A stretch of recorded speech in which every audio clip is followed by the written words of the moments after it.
The other day we were talking about all stuff insulin resistance, which is pretty typical on this channel. But we had some questions about fats, and I promised to come back and talk about fats, what's healthy, what's not, why, and give you guys just a little bit more information on how the fats we're eating are causing our insulin resistance and causing the problems that we're having. There's some truths here too, that we're going to go over some things like if you're eating healthy fats, that's not causing cholesterol. And so we need to stop this whole low fat thing. But let's dive into all of it. Welcome in. I see you, JCC, Opal, Mustache Lover. I don't know where to go with that one, but hey, welcome in, you guys. I want to talk about fats. We're going to dispel some myths. I'm not quite sure where to start. This is a big topic, and it's one that's highly causes lots of problems out there. I want to start by saying this. Like I worked in medical offices. I've talked to research scientists. I have worked with nutritionists. I have worked with gym bros. We've been all around the gambit. Um, and I remember a couple of the gym bros that I worked with, they had some really great knowledge, but in some things they were like, oh, there's no problem with diet soda. It doesn't make you fatter. It doesn't, well, it can actually spike your insulin and cause you to be more hungry and cause all kinds of problems. But they would also say the same thing about seed oils. And there are a lot of people who say seed oils don't cause insulin resistance. These people are whacked. So let's talk about it. What we're talking about with oils are we have saturated oils, we have unsaturated oils, we have polyunsaturated oils, we have trans fats, we have all this stuff. Okay, so it gets really difficult for people to track.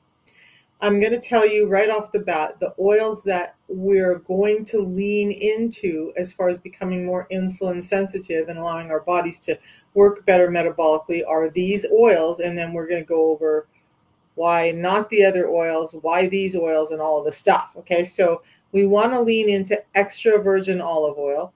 We want to lean into avocado oil, and we want to lean into coconut oil. So what I want you to think about is when we talk about oils, for many of the oils, we want to think about fruit oils like avocado, olive, and um, coconut oil. Those are the oils we really want to take a look at having that are actually creating some insulin sensitivity and allowing us to have better metabolisms all around. I love coconut oil too, you guys. Let me find your name, because Cece, I love my coconut oil too. Like you guys, coconut oil, before we get into all the other topics, right? Coconut oil, if you don't know, it's great for your skin. It's the best moisture, one of the best moisturizers. I mean, shea butter's up there too, but you can use it on your skin. It's antibacterial. It's going to help you, give you glowing skin. I use it in my nasal passages to help prevent sinus infections. I know it sounds weird, but it works. You can use it in your mouth. Like if I ever start to get any infection in my teeth, I will start swishing with coconut oil. Again, antibacterial, cleans that up. I don't do antibiotics and stuff anymore for any of those issues that I used to have to do antibiotics for all the time. With that, I think I moved my coconut oil from here, but normally I have a small jar of coconut oil in just about every room of the house because it's so good for us, not just for cooking. But Cece, I'm with you. Okay, so those oils, but then I also want to add in butter, ghee, and your animal fats. Also, another fat in there that I need to talk about that I don't often call out because it doesn't make sense to me, but egg yolks. Stop taking the yolks out of your eggs. That fat is in with that protein for a reason. And yes, it's more calories, but you know, those calories aren't spiking your insulin like, say, the sugars or the bread would. So again, it comes back to we got to ditch this whole thing about calories in, calories out being the only thing that we can look at when it comes to helping control our health and our metabolism. All right. So seed oils and vegetable oils are what's generally said or marketed as healthy. How many of you guys have seen all of the oils on the market that say heart healthy, this is healthy, healthy, healthy, healthy oils, and it's all these light colored liquid oils in light colored bottles. You guys see that? Put a 1 in the chat or give me some hearts if you guys see that in the market. Like you walk down the oil aisle, you just want to know, you're going to cook some stuff up. You want to know what to put in on your food so that it's healthy for your family. And you walk down this aisle and you have Misha saying, all these oils are so bad for you. And then you go down the aisle and it says, all these oils are so healthy for you. So let's talk about that. Tammy, thank you for that comment. So look, seed oils, where am I going to start? Well, let's talk about the history of seed oils a little bit first so that we can kind of understand where we get with this. So seed oils were actually, and I've talked about this multiple times, but there's data behind this. There's actually, you guys can search it up. There's actual proof behind this. Rockefeller developed seed oils as a machine oil. And so here's the thing. Back in the day, petroleum was the biggest source of oil for lighting and for everything. We had kerosene. We had all these other oils that we were using for energy purposes and machine purposes. And he was trying to find another source of this oil for machines, and he developed cottonseed oil, which is actually, then he started later as electricity took over and there wasn't as big of a need for these oils that he had built his business on. He had to transfer this knowledge into something else and still be able to sell the oil. And so it became a food oil, something that was designed to be a machine oil, that it's able to withstand high heat, but it oxidizes pretty quickly. All of the stuff, that oil that was meant to be in machinery, they turned around and said, well, it's made from food. We're going to sell it as food. And a soap company, nothing to do with food, decided to buy up his cottonseed oil processing stuff, and then it all changed, and we started getting these oils as our food oils. Now, there's times when things can transition. I'm not going to lie that there's times that things have happened really well. But in this instance, the way they process it, look, they have to, the seeds, if let's think about this first. If you can squeeze it and it's oily, like coconut you can, avocado you can, olives you can, that's a good oil, right? But do you can you in your hand squeeze a seed and get oil out of it? Most of us cannot. Probably not the best oil for you. Just use that as a regulator. So when we look at the seed oils, they have to mash them to get the surface area as big as they can to pull as much of the oil out of there as they can. And then they drench it in a solvent called hexane. Now, the interesting thing, and I had to look up some stuff on hexane, so let me find that information about hexane because this is interesting. So, hexane is drenched on those seed oils, and people say, well, they clean it off. What do you so? Well, we know that not all of that gets cleaned out, right? So the seeds are first cleaned, cracked, and flaked to increase the surface area. Then they're heated and processed, and then they're drenched in this hexane. This extraction then has to undergo further refining process. Now, these oils at this point stink, and they don't taste pleasant either. So they have to deodorize these oils that you're eating to make you be able to even stomach getting them in your face. That's not necessarily something I want to even think about eating. So the other thing is they do oxidize. So when we look at oils, one of the things I've read recently is that we want to make sure that we're looking at oils that are solid at room temperature. And none of these oils are. They're all liquid at room temperature. And they're stored in clear plastic bottles, which means they oxidize. That oxidation in the oil can cause more problems in our system and cause more of our inflammation that's causing us to become more insulin resistant. I'll go over all of that in a minute. But this hexane is a colorless volatile liquid derived from petroleum, that first oil that we were talking about they were trying to replace. So hexane is a solvent derived from processing petroleum.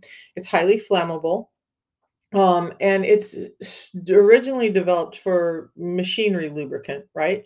So it transitioned to food use due to its effectiveness in extracting the oils out of these seeds. Wow. Like, why are we doing this to ourselves? Why? So, the short term exposure of hexane can cause dizziness, nausea, headaches, and even unconsciousness if you're breathing in hexane fumes. And yet, we're putting remnants of this into our bodies knowingly and wondering why we're starting to have some of these nausea, headaches, just like fatigue and stuff going on. So, is it always just the fact that we're insulin resistant? Or is it the fact that there's these other factors going into our diet and our day as well? Primarily, we're talking seed oils right now. Okay.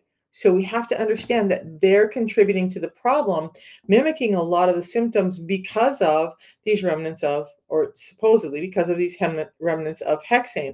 So it's recognized as a hazardous air pollutant under the Clean Air Act. And yet we're drenching these oils or the seeds to get the oil out of it. It does make it make sense. Somebody make it make sense. Does this not, okay, so this is gonna be a negative answer. Hearts or ones if this does not make sense to you either. If what I'm telling you is like, why are we ingesting this as food? If that's what's going on in your head, give me some hearts or type in a one so I know you're tracking me, because this is just, it blows my mind that we're even doing this. So it's highly flammable, its vapors can be explosive. Um, it it can be an air contaminant, especially near manufacturing usage sites. So anyway, hexane is just not something I want my food drenched in, and that's what you're getting when you're eating these seed oils, lightly colored viscous oils, liquid oils at room temperature. So I know that there are manufacturers who are looking at finding ways to process these without the hexane. But until and then, I choose not to put those in my body. So now let's go back to the beginning and talk about why they're so damaging. So in the world of oils for our bodies, we have omega 3s. Well, there's more, but we're going to talk about omega 3 and omega 6s today. Omega 3s are like your salmon, your fish oils, your fatty fish oils. And those oils are really actually good for us. Now, omega 6s we need as well. But what's happened is, just like the sugar with omega 6s, we're getting way too much of it now. And so it's causing health problems. Let me double check and make sure. Okay. So omega 6s, omega 3s. We really should in our diet have, science is saying, about a 1-to-1 ratio, at the most about a 4 omega 6 to 1 omega 3 oil in our diet. But really what we want to aim for is about 1-to-1. Unfortunately, does anybody have any idea of, like, okay, is it a 1-to-1? Is it a 4-to-1? Is it a 6-to-1? A 10-to-1? How much of the omega 6s, the first number that I'm mentioning, do you guys think that we're getting in our diets today? What do you think that number is, that's average in a person's diet today? Because it's definitely not 1-to-1, and it's definitely not even 4-to-1. You guys have an idea what that number might look like and why we're getting sick? My painting mug. Hell, everything's a painting mug. I don't care. I paint when I want to. All right.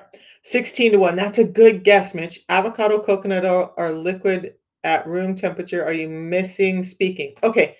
Coconut oil in its natural form is not solid at room temperature. Or not liquid. They're solid. A fractionated coconut oil can be liquid at room temperature. Okay.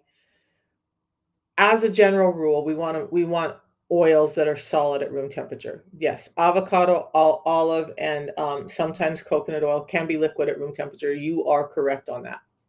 But by and large, the ones that are liquid at room temperature are not necessarily good. But however, here's one that's solid at room temperature that we absolutely want to avoid. Remember when I talked about Rockefeller and cottonseed oil and it being developed as a machine oil?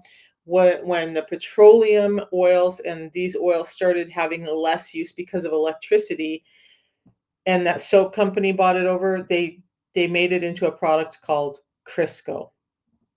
We had Crisco all over our house. And it's basically a machine oil in a can that they're sold to you as a food oil. Now that one is solid, right? So that does get a little confusing as a general rule, as a general rule. Crisco is not something I would have in my house unless it was just for lubricating machinery. Okay. All right. So why are these omega 6s? And so 16 to 1 was really close. Average ratio of what we're getting in for omega 6s to omega 3s is 20 to 1. And remember, we should be at about 1 to 1 or 4 to 1. And this is where stuff starts to break down. We're getting way too much omega 6s. Those omega 6s are causing oxidative stress in the body, inflammation in the body through a number of pathways. And most of these pathways are not going to make sense to people. So I'm going to toss out some big words. Just understand they're pathways that are causing you to be more insulin resistant. So one of the biggest concerns with omega 6s is that they have this thing called linoleic acid in them. And that linoleic acid is pro-inflammatory.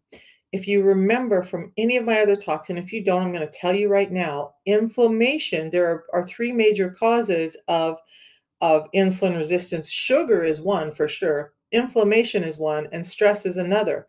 So when we look at inflammation as a cause of insulin resistance and we're trying to help it, we have to understand that this high level of omega 6s that comes along with it, a lot of linoleic acids, which are highly inflammatory, cause inflammation to go up in the body, and then that inflammation is causing us to be a little bit more insulin resistant, and in some people a lot more insulin resistant. It shuts down the pathway of insulin, and so insulin cannot do its job getting energy to the cells. That's omega 6s. Okay, so this imbalanced ratio of omega 6 to omega 3 in our diets promote this pro-inflammatory state. Amazingly and interestingly, the omega 3s have an exact opposite effect. They start to reduce that inflammatory response of the omega 6s, helping us become more insulin sensitive. So I know that I'm going to get omega 6s in my diet just because everything that we eat today that's packaged, unless you're growing your own foods and whatnot, if it comes in a barcoded, boxed, or bagged food, it probably has these omega 6s in it.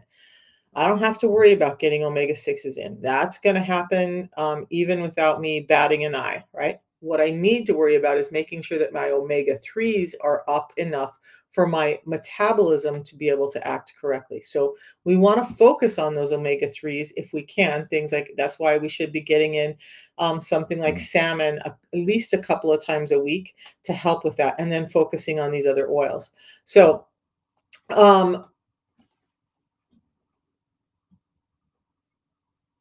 there's just a lot of ways. I was just reading. There's a lot of big words in here, but I don't want to bore you guys with all that. So oxidized omega-6 fatty acids can activate this FOXO transcription factor. FOXO, it's downregulated by insulin, but this activation could antagonize insulin signaling, potentially contributing to insulin resistance. A lot of big mumbo jumbo to say that omega 6s are increasing insulin resistance through a specific pathway. There's another pathway which has been implicated and it's called the JNK pathway that omega 6s fire up, and that's really highly linked to insulin resistance as well. So it's not just the oil that it is with anything, it's the downline stuff that's happening because of the oil. So these pathways being activated that start to further shut down our ability to take in insulin signaling is causing a problem for us. Then, oh yeah, so here's another thing. In the liver, when we have excess omega 6s, which most of us are already having problems with fatty liver anyway, so much so that we've seen 6-year-olds with fatty liver disease. These omega 6s actually can increase fat storage in your liver. Okay. Now, here's an interesting one. This one blew me away. Did you know? Because I certainly did not. All this talk that I've done about fats, and I learned something new. I love going out and doing new research because I always find new stuff. But there's a pathway that cannabinoids work on in your body. So I don't know if you've ever heard or watched, and most of us have. So let's just be adults, right? So when we look at people who are doing the weed, they that was really like whatever you guys call it today. Um, they tend to get the munchies, right? It increases your hunger. It increases this pathway that doesn't allow you to feel satiated and is in making you hungry. This specific pathway that cannabinoids act on, omega 6s in high amounts do the same thing. So now what that means is when you're having these high amounts of omega 6s, which is what all of our restaurant foods are cooked in and all of our packaged foods have added in and all of this stuff, it starts to create this hunger in us that you just can't explain. So I've always said that it was the excess sugar that caused the excess hunger. But now doing this little bit of research, I realized that these omega 6s in the high amounts that we're taking them in actually increase your hunger as well. Good morning, Jackie. So omega 6s, not only are they causing more inflammation and causing oxidative stress in the body, now we know that they're working on these pathways that are shutting down insulin receptors, and it's working on a pathway that acts very much like a cannabinoid in the factor of your hunger, making you more hungry and less able to be satiated. Now, fats should be very satiating for you, but these omega 6s in this 20-to-1 ratio that we're getting is actually making you more hungry. Okay. So if you're wondering, why can't I ever feel full? We're being hit from all sides. Too much sugar in our diets, and then you're told to lean on fats, but you're eating seed oils, and they're increasing your hunger. Now you have this big problem. So here's the bottom line. Cut out the sugar as much as you can. Start focusing on healthier fats, mostly like your saturated fats, like extra virgin olive oil, avocado oil, coconut oil, butter, ghee, animal fats, your egg yolks. Okay. Those are the fats we should be focusing on. Now, some people will tell me, well, I'm allergic to bovine. Interesting thing, you guys. I was allergic to red meat according to allergy testing. And it was so bad that even when I ate, my esophagus would seize up and I would end up choking, and that could be blocked off for, it was up to 3 days at a time when it would be blocked off, which is life threatening at that point, and I'd end up in the hospital. But since doing the system, the protocol, understanding this stuff, getting my insulin resistance under control, this is a whole other topic, but since getting all of that under control, I now can eat red meat again. So today is my fed day. I just had a 36-hour fasting day. I had steak cooked in butter. That was my breakfast. Now, I don't have a gallbladder. Shouldn't I be having gastritis? Well, if I was still really insulin sensitive or insulin resistant, maybe, but I also do add in some enzymes. However, I can eat steak, and I eat steak every day that I eat because it's actually one of the best heart healthy, diabetic healthy foods that we can have out there. There was some uh what's the word I'm looking for? Not presupposition, but some premises that red meat might be bad for us, but there was no real science behind it. So now science is going on saying, hey, what's this thing with red meat? Is it really that bad for us? And what they're finding is, no, it's not really that bad for us. It's actually really good for us.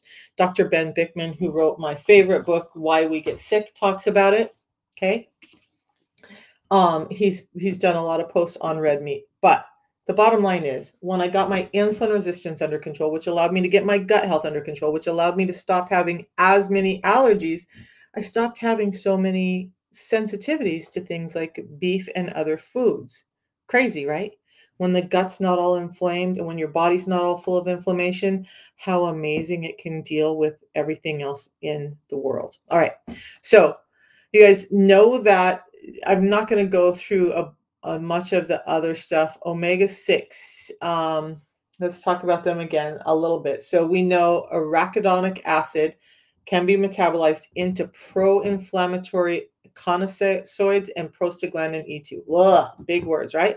So what all that means is omega 6 fatty acids are, especially this AA, arachidonic acid, increase inflammation pathways that increase insulin resistance. And there's just a whole bunch of pathways, and I don't want to bore you guys with all of that, but there's a whole bunch of pathways that these oils are triggering, causing inflammation, causing insulin resistance. Now, one of the other things besides the whole link to the way that the weed and oils both similarly act on this cannabinoid center in our bodies, but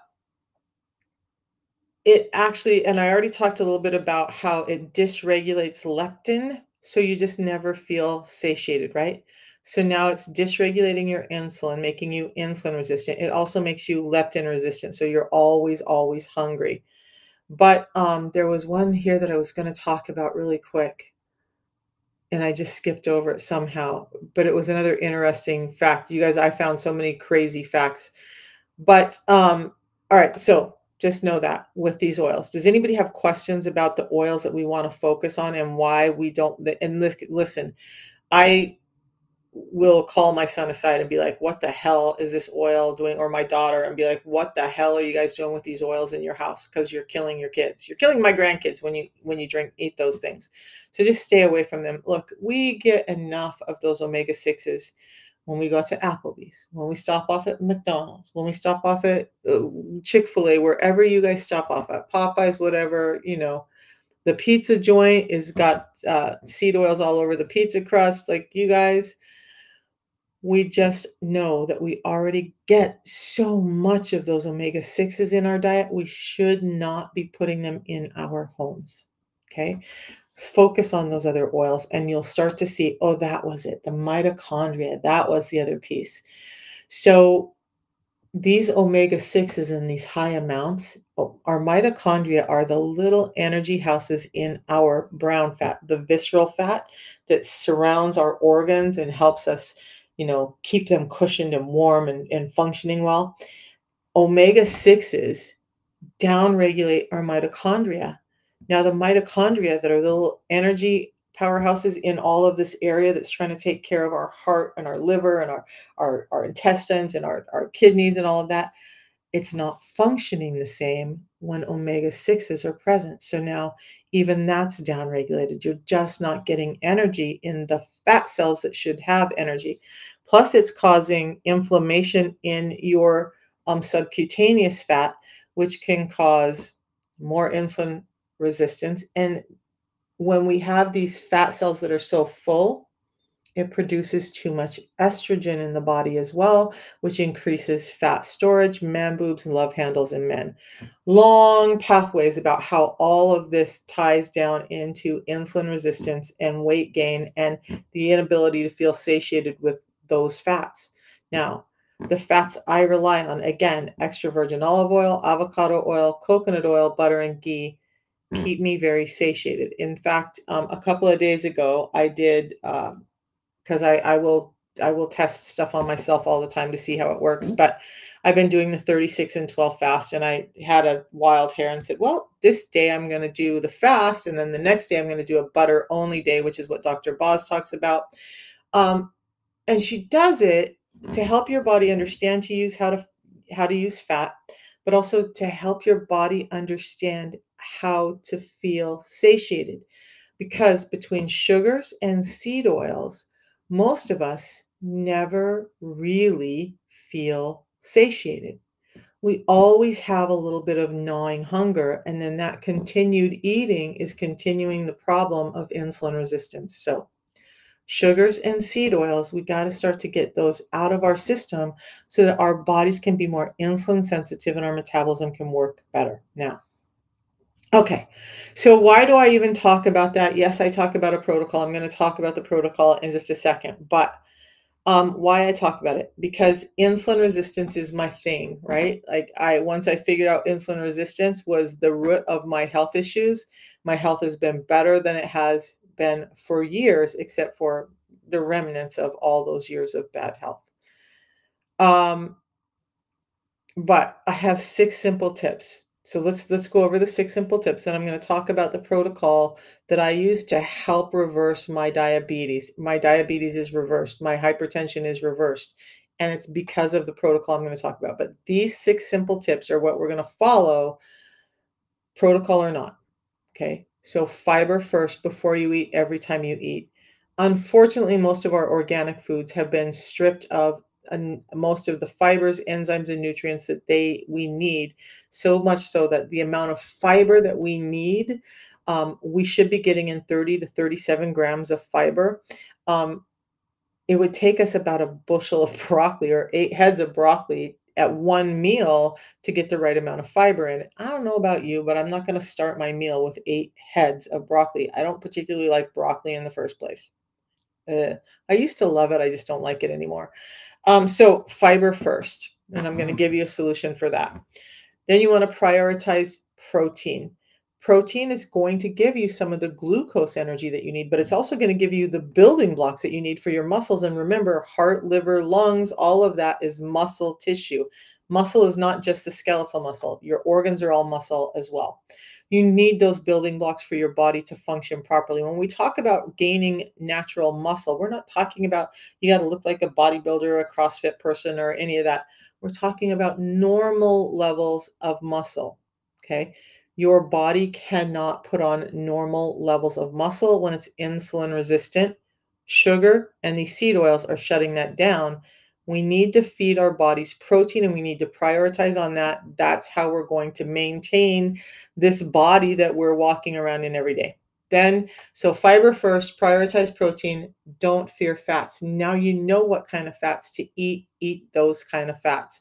Those are the first, like, most of my day today is going to be fiber, fat, protein, and fats. So I already had a strip steak for breakfast, cooked in butter. I have some boiled eggs made. I'll probably have a boiled egg. Yeah, the boiled egg recipe thing where you put it in broth and butter and whatnot. That's what I'll have later today. And then I have some chicken, so I'm gonna make some like white chicken soup or chili or something today, just for a change up because it's rainy and cold out. But notice that the majority of my day is protein and fats. Now at each point, because I want my gut to be healthy, because that healthy gut is helping me be more insulin sensitive, I'm going to be doing the fiber throughout the day as well. Fiber, protein, fats. That's the biggest 3 that you need to remember. Now, the next 3 are important too. So limit your carbs. That means especially the bagged, boxed, bar-coded rice, bread, pastas, limit those, okay? Carbohydrates. Most people don't understand that your fruits and vegetables are carbohydrates and your body derives sugar out of them as well as other nutrients. So stick to those for your carbohydrates and stop utilizing so much of these other ones that are spiking your blood sugar so high. Then you want to do some intermittent fasting. Okay, so like I've been doing a 36-12 to try and help re-strengthen my heart after years of damage. Um, but most people just should look at like a 16-8 fast. You go without eating for 16 hours and you eat in an 8-hour window. That allows your metabolism to switch between sugar burning and fat burning and actually start to function like it's meant to. I talk about that a lot, and if anybody needs to know why the 16-8 fast, I'm more than happy to spew that information out. But know that we need to do a little bit of fasting in order for our body to function properly. I said the other day, it's like you thinking that you buy a car and if you just put gas in the car is going to run fine. And you've got to change oil, you've got to change your tires, you've got to change your brakes. So those are all nutrients, okay? If you're only putting in the fuel and not paying attention to these smaller pieces, you're going to break down. So that made sense, didn't make sense. Okay. Fasting allows us to switch between fat burning and sugar burning, and that's the biggest key. We should not be running on one source of fuel all the time, okay? Our metabolism is made to switch. We are not made to continually have sugar pumped in and be turned on to sugar all the time because now insulin is high and insulin is starting to be resisted. And so our body just isn't getting energy even when we're eating energy. We have to do some intermittent fasting to get this better and then move your body. You guys, I was watching a video, a podcast with Mindy Pels and Rangan Chatterjee, and so many people were so upset by Mindy's information, and they're like, "Oh, she's a charlatan, and she's just a chiropractor." You guys, knowledge is knowledge is knowledge. Some doctors have knowledge about metabolism, and some don't. Just because she's a chiropractor and not MD doesn't mean that she's less worthy than. Just like Dr. Fung is a nephrologist who talks about cancer and talks about insulin resistance. Does it make him less knowledgeable about it because he chose to dive off and research that? No. But we've got to move our body. So what she was talking about that everyone was in uproar about was training fasted, and that's a whole other subject. But you guys, absolutely, when we're talking about these shorter fasts, 16-8 up to 36-12, training in a fasted state actually helps you build more muscle. So we're going to go back to, oh, and then the other thing I want to say is your legs. Don't skip leg day. It's not just about having nice looking legs. Your legs are probably one of the most active pieces of muscle structure in your body that can use up uh, sugar and insulin at higher amounts. So you want to stay active, which means moving your body. But look, at if you're doing arm curls, you're not getting as insulin sensitive. You're not. You can buy in Dubai. We have an office in Dubai, Eugenzo, and the link that I have, if you just click on that link, will open up the site in Dubai. We have a number of people, and I have people already in Dubai using it. So all you got to do is use my link and that will open it up for you. Now, I know there was a problem with you getting the link open, which is probably your browser. Yeah, we did speak in WhatsApp. So I don't know what that, I'll just, let's talk, message me again in WhatsApp and I will just get, did I give you a number there? It wasn't your browser. Yeah, because I have other people who are doing it and it's just fine. So I'll get you a number that you can call and give you my code so that you can get signed up and get the same pricing that I'm getting and we'll get you going. I'll try and get that number for you today to call them there, but just make sure you give them this sponsor number so that you get the discounts, okay? And we'll get that taken care of. Just message me on WhatsApp when this live is over, because it shouldn't be that difficult. And yeah, I apologize. I know we got so far on it, and I thought I got you all the information, but yeah, we actually have an office in Dubai, so that shouldn't be a problem. Okay, so the system, you guys, is this. Now, we went over the 6 simple tips, right? Fiber first, prioritize protein, don't fear fats, limit your carbs, do some time-based eating, and move your body. Now, along with that, what made all of that a no-brainer for me and changed the game when nothing else was when I stumbled on the system. So I have a tea in the morning, which I'm almost done with this tea now. It tastes like a lemon iced tea. This one today is lemon ginger, which I don't normally drink cold, but I like it cold now. I usually drink this one hot. Comes in lemon or lemon ginger. You just mix it in water and that's it. So I have a bunch of errands to go run and do today. I'll be taking another one with me. If I need more energy or more liquid during the day, I'll just throw this in some more water and be good to go. I can throw it in a bottle of water from the gas station or whatever, but that's all I have to take with me. I don't have to worry about steeping anything, any of that. This is also highly concentrated, far more concentrated than any other yerba mate you're going to find on the market. Has 375 times more chlorogenic acids, one of the main components that's doing us good in this. So when I look at that and I say, well, okay, people say, well, I'll just go buy a canned yerba mate or a bagged yerba mate or loose yerba mate and do it the traditional way. You would have to drink, say, even 30 cups of that tea to get the properties that this has in it in the one mug that I'm drinking. By the time I spend the money on 30 bags of tea, I'm spending way more than this. Those canned teas cost way more than this and they don't have this efficacy. So this is made so that it's as bioavailable as possible, that it's as clean as possible. So pesticides, toxins, and whatnot have been removed as much as possible. So you're getting a very highly concentrated, cleaned up format of this amazing tea. What the tea does is it shuts down my hunger. Remember that satiety thing that we were talking about where sugar and omega-6s mess with your leptin and that you never get to feel satiated. This helps turn all of that back on. So now you can actually feel satiety and know that, hey, I'm really not hungry. I'm good. And you go on about, and this is what gets me through the fasts is this tea. When I start to have breakthrough hunger, I'm either going to grab a fiber and drink it so that my gut has some stuff in it, or I'm going to drink the tea, which is going to work on the pathway that helps me to feel more satiated so I can make it through the fast without breaking my fast for insulin purposes.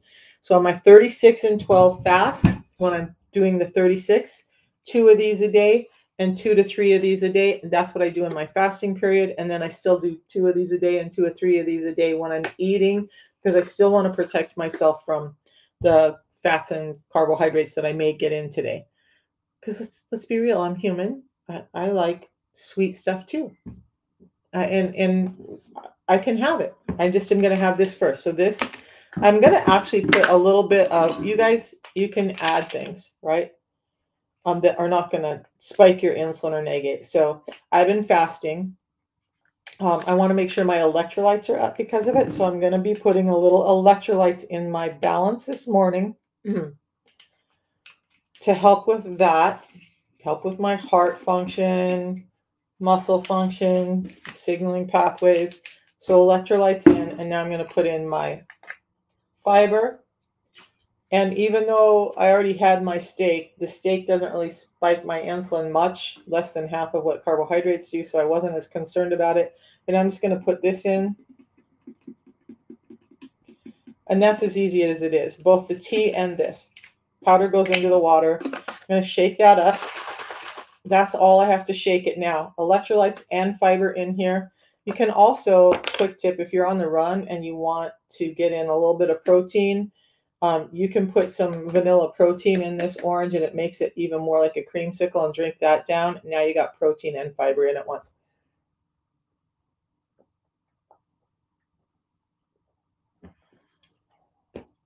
But for me this morning, that's a mango lime electrolyte. Woo, that one hit me today. It's the cayenne pepper and that hit me. So I just got in fiber and electrolytes. And I will do that again today. Not the electrolyte part, but the fiber part. Probably before I have that white chili soup. So what that does is it slows down a blood sugar spike. So say I woke up today and chose violence. Say I woke up and said, I'm going to have a waffle breakfast.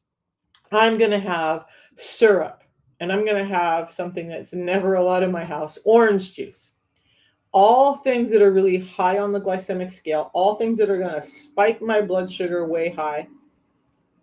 If I drink this before I eat that, studies have shown on that specific meal, this has reduced a blood sugar spike by up to 43% with a meal like that. Crazy good. Now, people will tell me this other one, I don't know, did I throw it away finally? You know, the orange canister one. Just use that. It's on the floor because I toss it around because I don't like it. That can reduce a blood sugar spike by up to 10%. Not going to lie, it can. But do I want 10% reduction in blood sugar, or do I want up to 43% reduction in blood sugar? Now, how much water do I use? So on the back of the bottle, it has this mark here that tells you for the balance how much water to put in. I don't like that much water. Now, granted, mine is pretty thick because I use less water. I fill mine up to about the T. It's not exact. It's somewhere between the Y and the T. The T is probably better. Y is pretty thick. The T is about just right for me, but that's about how much water I use. Okay. So on the back, the balance is up here by the I, and that's just more water than I want to try and drink in a quick motion. So This is something that should be drank right away and drank really quickly. So yeah, I only go up to the tea with the water, powder in, drink it down. Now I'm good. By the way, it tastes like an orange creamsicle. It has a really nice blend flavor to it. We also have this in mixed berry now. And the mixed berry is great too. This one doesn't really matter to me. Both of them taste great. I'm not, this isn't something I sit and sip and enjoy. So my brain, my autistic brain can't figure out why everybody makes such a big deal about the flavor of this when the flavor of the tea is the one that I think we need variety in, right? But yeah, and the tea too. Um, I want to give a tip today. Okay. So a friend, a woman that I'm working with who's been doing the system hasn't been getting in her 2 tea a day because she actually lives on a farm. She does, older lady, she told me what they eat and they eat pretty damn healthy. They eat very little bagged box barcoded food. So because of that, her palate hasn't been sugarized like the rest of us. So this tea that is maybe just a little bit sweet for most people is extremely sweet for her. So I was like, well, we really need to try and make sure you're getting in the tea twice a day because that's really going to help with satiety, with insulin sensitivity, with energy, with all of these other anti-inflammatory, anti-cancer, all of the stuff that we want in. So I did it on accident. I thought I was drinking fiber. It was late at night. I have a little sorter thing with my packets in it. And I grabbed one that I thought was the berry fiber, threw it in here, shook it up, drank it down, and immediately knew that I had done something wrong. It wasn't that wrong. It was just that I had done a shot of Unamate. So that's my tip. If you feel like the Unamate is just too sweet and you don't want to be sipping on it all day and you'd rather just go back to drinking water, fine. Then mix it up like a shot in way less water, about the same water that I mix up the fiber with, and drink it down. Now you have the energy. And does it work better if you sip it? Yeah, but if you can't stand to sip it because it's just maybe a little too sweet, and this is not sweet. By the way, I tried like the Prove It ketones a while back. When Jesse Lee was still alive, I tried the Prove It ketones, and um, that's sweet. Oh my God, those are sweet. I cannot drink those. It's like my stomach gets like, ugh, even thinking about it. This isn't that sweet, but it's just a little sweeter than some people would like. Now, I like the ginger because it's as less sweet, but between the two, what we're doing is we're affecting insulin sensitivity. We're allowing our body to understand how to use glucose more. We're allowing our bodies to feel satiated more. We're reducing those blood sugar spikes. We're reducing the amount of cholesterol that's getting built up in your system. And it's working for people, whether it be for insulin resistance and diabetes or PCOS, kidney disease, liver disease, a number of people, thyroid issues, female hormone issues, male hormone issues. A number of people have understood that getting their insulin resistance under control allows the rest of the body functions to start leveling out and do what they're meant to do. So if you're interested in the system and you want coaching that, you're going to be able to call me and say, hey, I need answers. I don't know what to do here or there. Use my link. You're going to get it the same price as me. You're going to get the 90-day money back guarantee. That means try it for 90 days. It's a natural system. You got to give your body time to heal.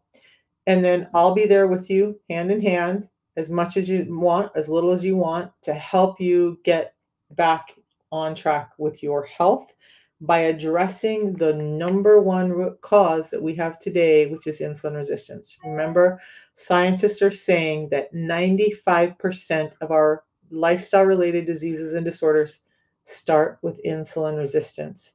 So the one biggest thing we can do for our health to start getting it under control, and then we can figure out the rest, is by getting addressed the elephant in the room. And the elephant in the room, sitting with its big old butt on our metabolism, is insulin resistance. And I help you through all of that. All right, you guys, I'm going to run, get some stuff done. I appreciate you hanging out with me. We'll see you Monday. please have a blessed, beautiful weekend. Enjoy your family and friends. Put down the electronics for a while. I say this every Friday, but really engage with your family and friends. Have a life.